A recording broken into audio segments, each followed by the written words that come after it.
Privet, c'est Johanna Swan. Bienvenue dans l'Instinct France, une émission qui tourne autour de l'équipe de France.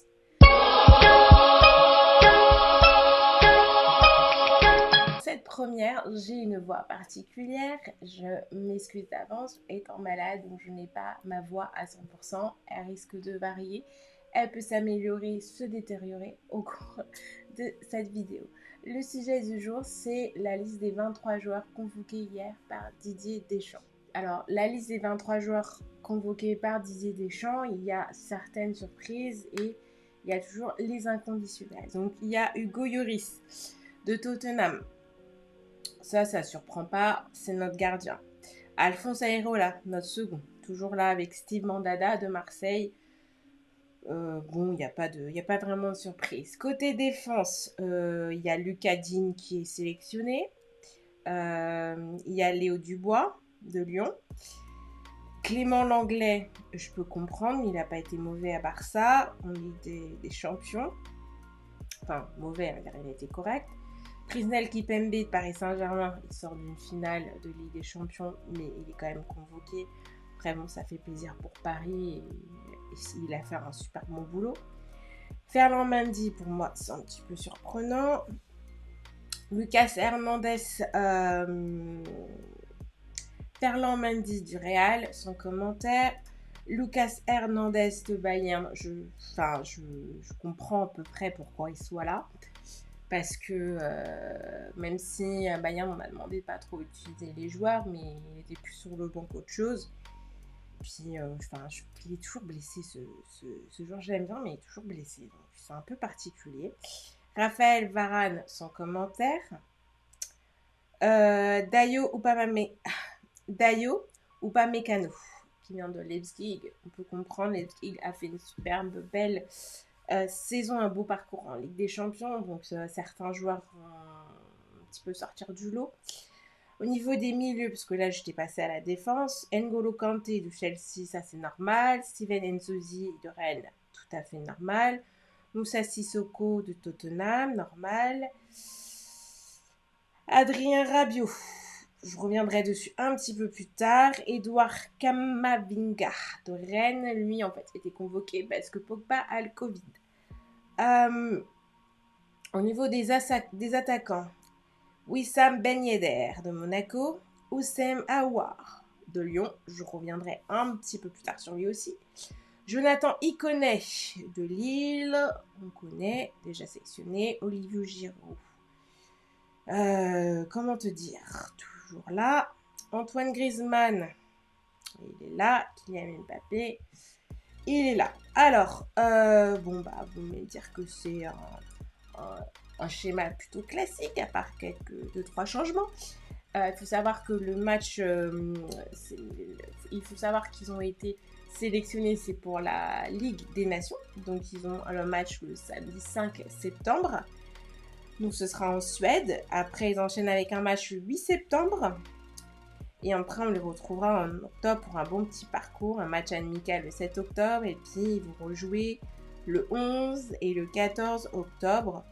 Et puis le 11 novembre, un match amical. Et ils vont rejouer le 14 et le 17 novembre. Donc, il y a tout un petit programme. Ce que les gens oublient, c'est que leur dernier match était en novembre 2019. Donc, c'était au Stade de France. J'étais, d'ailleurs, j'ai publié une vidéo. Je mettrai le lien si vous voulez regarder un peu avec l'Albanie. C'était un 2-0. C'était ce match-là où je crois qu'il y avait un petit souci avec les hymnes nationaux à vérifier. Je crois que c'est ça. Alors, déjà, moi, je vais dire, en termes des absences, on va dire un truc qui me saoule déjà. On ne voit pas Matuidi. Voilà, Matuidi, est-ce que c'est parce qu'il est parti, il a quitté la Juve, il est parti aux États-Unis à Inter de Miami?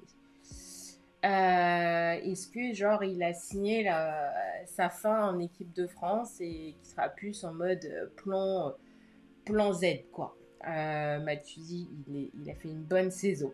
Je comprends pas. Il n'est pas appelé. Est-ce que c'est à cause du truc de quarantaine alors que Matuidi, pour moi, il avait sa place en équipe de France. Mais bon. Ce qui est bien dans cette composition, en fait, dans cette liste, c'est qu'il y a des joueurs qu'on n'a jamais vus et qu'on leur donne leur chance. Ils sont 3. Je vais pas m'attarder dessus, c'est des nouveaux, ils sont contents, c'est leur première convocation, on va leur souhaiter bonne chance. Ce qui me pose souci, en fait, c'est déjà, je vais parler de Oussem Aouar de Lyon. Il a fait une très bonne saison à Lyon, il est très convoité, il risque de partir, on comprend. Il hésitait entre la France et l'Algérie. Je pense que c'est une erreur pour lui, en fait, d'être en équipe de France, même si c'est bon pour nous, parce qu'il va pas avoir tant de jeux que ça. Je pense qu'il a été sélectionné parce que il vient de faire son annonce en disant je choisis la nationalité française et de représenter la France. Mais je pense pas qu'il va vraiment avoir beaucoup de temps de jeu par la suite et que Didier Deschamps va beaucoup compter sur lui. Donc c'est bien pour nous, pour la France, mais d'un point de vue carrière, je pense qu'il aura beaucoup plus de temps de jeu si euh, il jouait par exemple pour l'équipe d'Algérie. Après, c'est juste mon avis perso.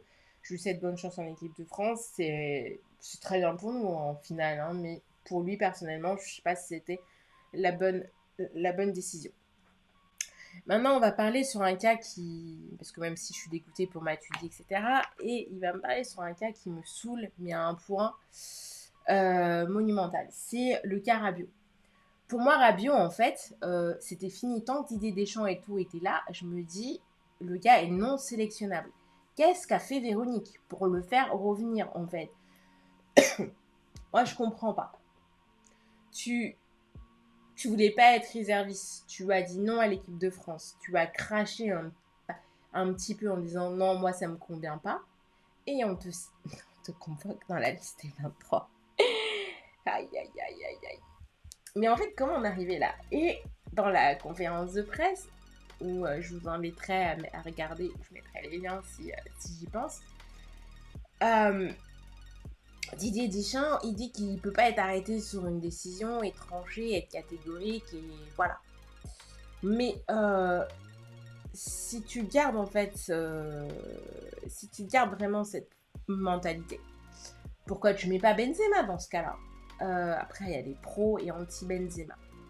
Mais si tu peux pas faire un pass à ce que Rabiot a fait en disant que je veux pas jouer pour l'équipe de France et tu l'es sélectionné, bah tu peux faire l'impasse pour Benzema parce qu'il a été... Benzema, en fait, c'était une affaire politique. Et la justice lui a donné raison, en fait. C'est quoi le délire, en fait?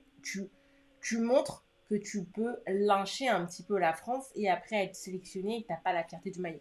Emmanuel Petit, lui-même, il est contre, en fait, le fait qu'on sélectionne Adrien Rabiot. Et moi, ça m'énerve.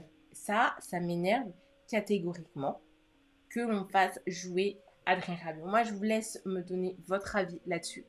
Mais si tu prends Adrien Rabiot, bah dans ce cas-là, tu prends Karim Benzema.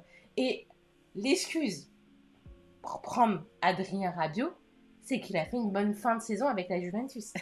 On en parle du parcours de Benzema là qu'il fait là, depuis qu'il a fait cette saison et saison précédente. Il a un petit peu réussi à pallier l'absence de Cristiano Ronaldo. Il a des bonnes stats, même au temps de Ronaldo, il avait des bonnes stats. Tu le sélectionnes pas, par principe. Bah, si tu sélectionnes pas Benzema par principe, tu sélectionnes pas Adrien Rabiot par principe également. Tout simplement. Après, moi, je sais pas ce que vous en pensez. Je vous laisse me laisser des commentaires dans ma vidéo et je vous dis à très bientôt pour un prochain numéro en espérant que ça se passe bien au niveau des bleus. Le match, il a huis clos. Hein, je crois que le match il sera diffusé sur les chaînes. Parce qu'en ce moment-là, il faut que je regarde là, avec entre Téléfoot, Beansport, Canal, RMC, tout ça, tous les trucs là pour regarder les images de foot. Mais il me semble que ce match reste à diffuser en clair sur M6, mais à vérifier que ce soit bien sur M6. Donc portez-vous bien, soignez-vous bien, attention à vous. Et à très bientôt pour un prochain numéro, enfin pour le prochain numéro, parce qu'il n'y en a qu'un seul pour l'instant, de l'Instant France. Et je vous dis, allez les Bleus.